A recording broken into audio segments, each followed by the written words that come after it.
Ghost Rider, the story of Seth Drew, Scout, 1st Cavalry, Afghanistan, a novelette about Mustangs, love, loss, and moving forward with purpose.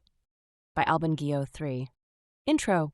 When I decided to volunteer months in advance at a giant car show and almost canceled, I never envisioned completing a project such as this. This was going to be a flash article of 500 to 700 words about not canceling, honoring your commitments, and the joy of giving through volunteering. The touch of God, the universe, fate, karma, or whatever you may believe was there to connect Charles and myself. We were destined to meet that day and start this grassroots movement. My grandfather's first name was also Charles, and hearing that name out loud again was, and is, music to my ears. As I started interviewing Charles, Leslie, Kayla, Keegan, and Chasen, I realized we had gone from a short story to a novelette. The family and friends have received so much healing through this process, and it was important for them to have Seth's story told. The purpose is to raise awareness for PTSD and donations for Wounded Warrior Project and other veteran charities. Regardless of the outcome in book sales and donations, this is already a victory. We have more laps to run, and we're just getting started. This book is benefiting and supporting Wounded Warrior Project and other veteran charities. Thank you for your support and for reading Ghost Rider, the story of Seth Drew, Scout, 1st Cavalry, Afghanistan. Albin Guillot, 07-23-2025. Part 1. People meet for a reason. Ralph Waldo Emerson, an American philosopher who experienced infinite grief, said, "The past has slipped beyond our influence and the future is outside our knowing. To be happy and fruitful, we must engage with right now." It was the biggest car show, in the greatest city and at the best venue with over 200,000 in attendance, and they just happened to park next to each other. A show that's held every 4 years and rotates around the globe to car enthusiasts. This is the holy grail of car shows, with all 3 major racing series having a points race during the 12-day event.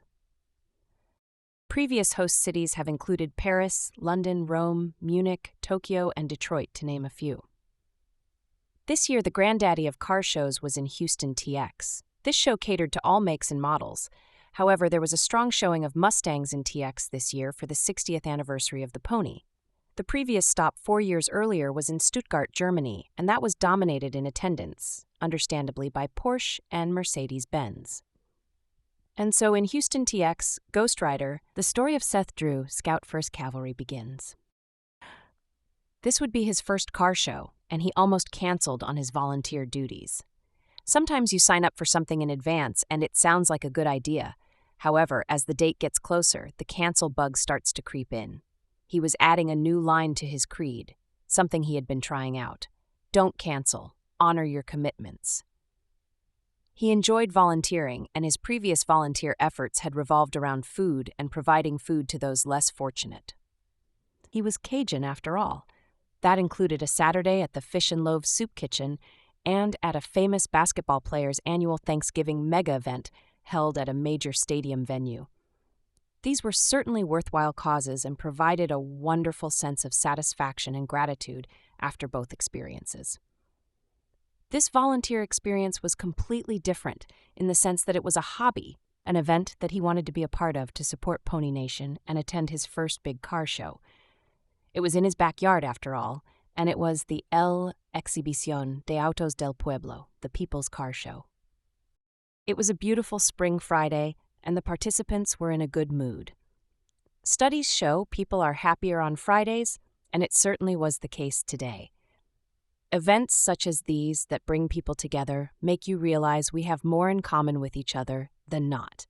What happened next was totally unexpected, and is the beginning of the story you're now reading. During a break, he went to his truck to grab a bottled water, and he saw it, the amazing memorial painting on this 6th-generation Mustang that was parked next to him. It wasn't there when he arrived earlier in the gigantic grassy parking area, or he would have noticed it. With a closer look, he could see the car hood had a tribute to a fallen soldier with the following: "In honor of Specialist Seth Drew." The hood also included a black cowboy hat, American flag, and soaring eagle painted with such detail and skill that it grabbed and held your attention. As well, on the sides of the car had amazing graphics displaying Ghost Rider. This was a high-end paint job, to say the least. He stood there for a moment, paid his respects to this fallen hero, took some pictures of the car, and proceeded back to his volunteer shift, thinking 2 more hours to go. Now, you're about to be introduced to a family that, unfortunately, has experienced tremendous heartache. His second shift included a new person that he had not yet met. They engage in a little small talk and continue to enjoy the symphony of American Muscle V8 and the smell of burnt rubber. His new acquaintance, Charles, is likable from the start. He has a smooth Texas drawl and friendly personality. The more he talks, the more you want to listen. Charles also knows cars as a retired Ford Senior Master Technician, and on the weekends he's part of a racing team that competes on a short track in late model modifieds. The following story will depict Charles' character. One day, Charles went to look at a Mustang chassis for sale in the back of a farmer's barn and realized it was a much rarer, more valuable car than the farmer realized or that Charles was looking for. He let the farmer know this. Also, he could tell that the farmer was suffering from some slight cognitive decline, so he passed on the transaction. Charles didn't feel right about taking advantage of someone. The third-generation farmer was very grateful. A few months later, Charles gets a call from an acquaintance that tells him about a recent purchase of this rare Mustang from a farmer. Charles says, "I know the car you're talking about. How much you pay for it?" His acquaintance spoke a number that was the ultimate lowball. Charles shakes his head in disapproval and says, "You just ripped that old man off." And when Charles told the story, it's 100% clear he wasn't upset that he had missed out on a large financial windfall, but rather utter disapproval. It sure is refreshing to meet people with such high values and morals. Then Charles says he brought his Mustang down and is competing in the car show. Charles and his wife live near the Panhandle, which is about 650 miles away. He said, "That's my competition orange Mustang GT Performance package over there." At that moment, they realized they had parked next to each other as their eyes converge on the same spot. Then Charles proceeds to tell him the story of the loss of his son, Seth Drew. The sunglasses hid his watery eyes while he listened to Charles tell him the story of love, loss, and moving forward.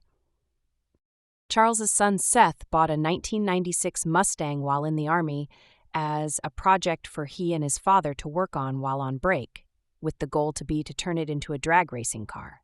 Seth served his country in the U.S. Army, where he was a Scout 1st Cavalry. He was deployed in Afghanistan before returning home to TX. After being home 4 months and after being out earlier in the evening with a friend, the young soldier went back home and took his own life. The pain of working on Seth's 1996 Mustang without him was too great to bear for Charles, so, in a difficult decision, he decided to sell the car. The car was sold to a buyer across the state and many, many hours away from their hometown. Charles never expected to see the car again, until a few months after the sale, Charles sees a Mustang that looks a lot like Seth's for sale 2 blocks away. He looks closer and it is the same car. Charles takes a deep breath and does a double take while he contemplates next steps. Charles doesn't initially mention seeing the car to his wife, Leslie, Seth's mother. A few days later, while having morning coffee, Leslie simply asks Charles if he's seen the Mustang for sale a few blocks away and if that car is Seth's car. He said, "Yes, it is Seth's car." Leslie said, "We have to buy it back because Seth put that car there for us to see it." Charles purchased the car back and is fulfilling Seth's dream by building a drag racing shell with the 1996 chassis and has transferred the engine to a 2003 Mustang. Charles then purchased a new 2015 Mustang, and Leslie went to work on getting the custom paint job that would serve as a vessel to raise awareness for PTSD. Who ended up doing the artistic mastery? You'll want to hear the rest of the story. It's going to be hard to tell Mama no. When Mama calls, end of part 1.